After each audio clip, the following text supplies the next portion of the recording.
But as promised, this is a very important point here, a kanji point here, shiso. And to be honest, it's rather difficult. And I think it's the difficult part about learning Japanese is that, at the very, very beginning, it's like N5, but you encounter really complex kanji. And that's the reason at the beginning I strongly recommend that you don't, try to write it because it's really difficult. That's the truth. But just to remember all this pronunciation and try to type it and recognize the shape. But I will make sense of the kanji. Okay? So, chiso, to be honest, this is like two words here, two kanji here. So, let's look at chi. So, chi is something like this. Okay?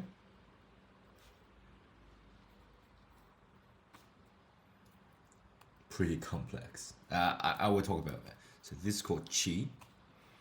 And so is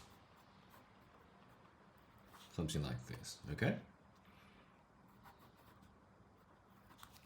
So if you separate this chi, it's really, really interesting. Because chi means to run or to how to say, the horse run, like a gallop, right? Galloping, okay?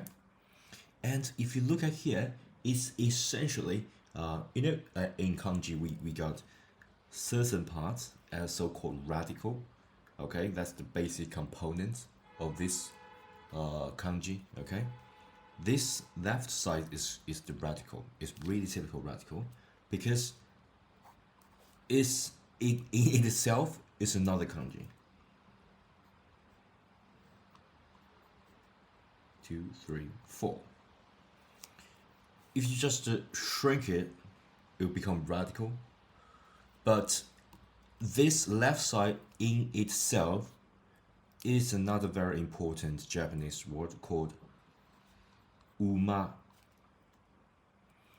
Uma means horse. Okay?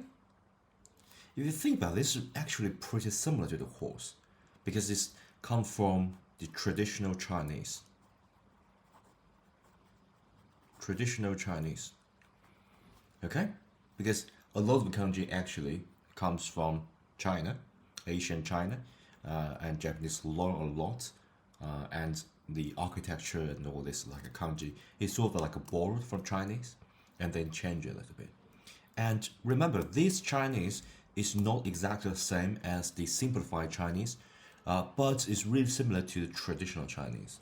Okay, so yeah, so China actually simplify a Chinese characters, so they are like a little bit different version. If you look at the simplified Chinese in China or in Singapore, it's the simplified Chinese, but this traditional Chinese is like Asian China, right? So it's originally been written this way, but not exactly the same because they sort of borrow and change a lot. So this is really similar to traditional Chinese, uma, and it's exactly the same words as a horse. And if you think about it, this is pretty similar to the horse. You should imagine this. This is like a horse, horse, right? Right, and it's got furry horse. Okay, it's like running. It's like anime sort of running, right? Yeah.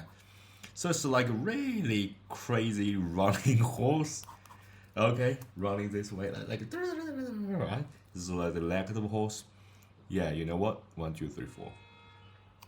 Yeah, that's exactly what's going on here. Pretty similar, huh?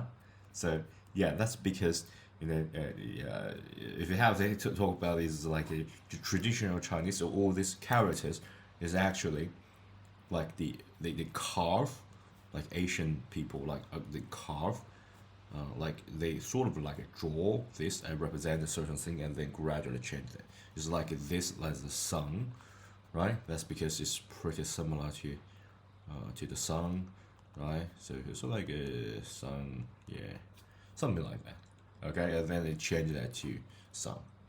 Okay, and then then this become a radical, right? And then you can compose that into different characters. Okay, so yeah, but let's go back. Uma, that's the horse. Okay, and let's extend this a tiny little bit. So, for example, if you talk about yeah, there's some horse here. Okay, you can even respect the horse. That's how polite Japanese is. Okay, so for example, you say uma. Okay, uma. And a very crucial part is make it beautify, okay, by adding an o uma, like ocha. And then we treat this as a person, so you can say san, o uma san, okay? Yeah, that's how Sonke in Japanese is. So o uma san.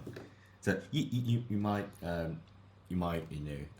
watch or search a lot of like videos or something like that, and then they refer to the horse not just as uma, but o uma san, as a really polite and soft way of saying things. So uma san wa nani nani. So it's sort of a treat. It's pretty similar. Okay, if you think about it, it's pretty similar to not use it in English to so for example some pet, right? Like there's a cute cat here. Okay, we tend to not refer to the cat or to the dog, right? To the dog. Okay, to the dog.